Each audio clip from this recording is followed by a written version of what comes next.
दोस्तों, अक्सर जिंदगी कभी कभी ऐसा मोड़ ले लेती है अचानक कि आदमी कुछ सोच नहीं सकता। जिस घर में सुबह से खुशियों की बहार होती है, चहकना, हंसना, आम जिंदगी जैसे होती है वैसे, और शाम को अचानक वहां मातम छा जाता है। ये जीवन है, कभी भी कुछ भी हो सकता है, कुछ कहा नहीं जा सकता। ऐसी एक कहानी मैं आपके सामने लेकर आया हूं। वो आपके आसपास की हकीकत भी हो सकती है, क्योंकि मेरी सारी कहानियां आपको हकीकी जैसी लगेगी। एक खुशहाल परिवार, नौजवान, 3 साल का बेटा, उसकी बीवी और माँ बाप जो रिटायर हो चुके हैं। वो बहुत ही खुशहाल परिवार। बाप अपने बेटे के साथ रोज ऑफिस जाने से पहले खूब खेलता है, उसे प्रॉमिस करके जाता है, अरे बेटा मैं शाम को जल्दी आऊंगा, आप लोग फिर बहुत खेलेंगे, ये करेंगे वो करेंगे। बीवी बहुत आस से उसको बोलती है, देखना आपने प्रॉमिस किया है, मेरे बेटे के लिए कुछ खिलौने लिया आना, कुछ खाने को लिया आना। ऐसे मैंने जो होता है, आदमी माता पिता के अपने चरण छूता है और ऑफिस के लिए निकलता है। एक 1.5 घंटे के बाद इनके घर पे फोन आता है। उसकी बीवी फोन उठाती है और शॉक हो जाती है। वो कुछ कह नहीं पाती। होता ये है कि उसके आदमी का एक्सीडेंट हो गया है, जो ऑफिस के लिए निकला था, और जो ये कह के निकला था कि बहुत जल्द आऊंगा। टेंस, पूरे घर का माहौल गम में बदल गया। माँ बाप बेचैन हो गए, दौड़े दौड़े भागे गए अस्पताल जहां से फोन आया था। वहां गए तो पता चला एक्सीडेंट बहुत बुरी तरह से हुआ था और उसमें वो नहीं बच पाए। पूरा परिवार शॉक। जो परिवार सवेरे चहकते हुए, हंसते हुए, खिलखिलाते हुए बातें कर रहा था, आप यकीन मानिए चंद घंटों में मातम छा गया। औरत को ये समझ में नहीं आ रहा था, जवान औरत को क्या करे। माँ बाप ये सहारा हो गए। वो 3 साल का बेटा कुछ समझ नहीं पा रहा था कि क्या हो। यार, दोस्त, रिश्तेदार सब इकट्ठे हो गए। जैसे तैसे अब कुछ हो नहीं सकता था। परिवार वालों को घर ले जाया गया। रिश्तेदारों ने, दोस्तों ने, यारों ने सब वहां की कार्रवाई पूरी की। और शाम को उसकी अर्थी लेकर जब घर पहुंची एम्बुलेंस, तो निशब्द हो गए। माँ बाप के आंसू नहीं रुक रहे थे। बीवी का रो रो के बुरा हाल था। बच्चा नासमझ 3 साल का, वो पूछ रहा था और अपनी माँ से कि तोतली बोली में कि पापा सोए क्यों है। समझ नहीं पा रहा। वहां के जो लोग जमा थे, रिश्तेदार, यार, दोस्त, मित्र, सबकी आंखों में, क्योंकि ये बहुत बड़ा हादसा था। देखने वालों के लिए, सुनने वालों के लिए, और जिस पे बीती, वो क्या कर सकते। ये होनी है, हो गई। कुछ देर बाद लाश स्मशान गई। स्मशान में उस बच्चे के हाथ से अग्नि दी गई।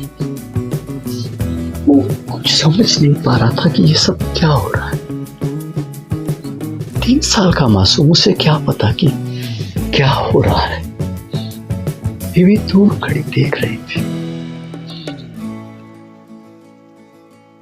जिस पति को जी जान से चाहा, जिसके भरोसे सारी जिंदगी गुजारने के सपने देखे, खुशियों के सपने देखे, एक पल में राख के ढेर हो गए। लड़ाई, घर में सन्नाटा, बाबा काटो तो घुटने, बीबी एक कोने में अपने बच्चे को लेके बैठी। 2-4 दिन बीते, रिश्तेदार यार दोस्त सब चले गए। अब बीबी ने सोचा कि क्या कर सकती हूँ, जो करना है अब तो इस परिवार के लिए मुझे ही करना पड़ेगा। मेरे बेटे का भविष्य क्या होगा, सास ससुर का क्या होगा, और कोई सहारा है नहीं। मुझे घर से बाहर निकलना पड़ेगा, मुझे संघर्ष करना पड़ेगा। शायद मेरी किस्मत भी यही लिखा है। कुछ दिन, हफ्ता सोचने में लग गया उसे, अपने आप को मजबूत करने में लग गया उसे। लोगों ने हिम्मत दिया, रिश्तेदारों ने हिम्मत दी। उसने तय किया कि अब मैं पढ़ी लिखी थी, मैं काम पर जाऊंगी, मैं काम करूंगी, इस घर का सहारा मैं रहूंगी। एक उजड़ा घर जिसे फिर से आबाद करने की उस औरत ने ठानी।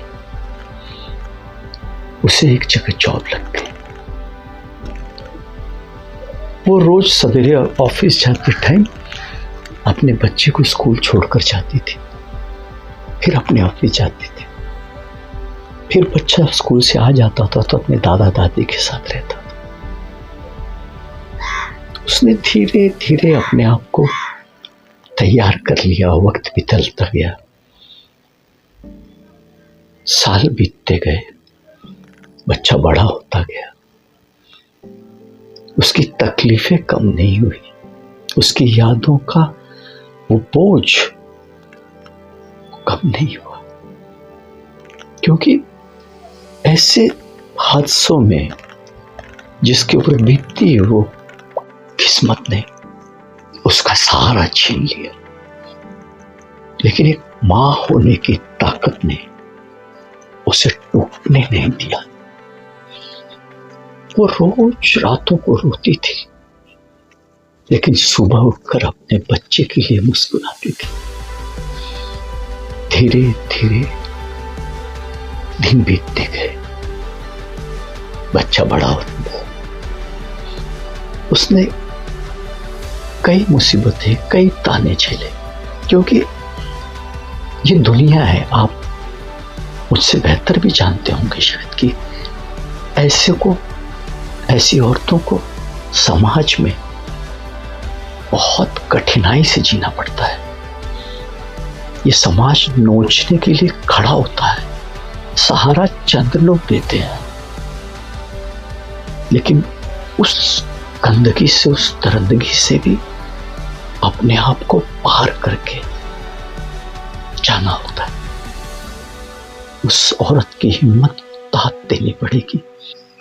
उसने सब चीजों को मात करते हुए अपने सास ससुर को हिम्मत बांधते हुए, उनकी सेवा करते हुए अपने बच्चे को पढ़ाया।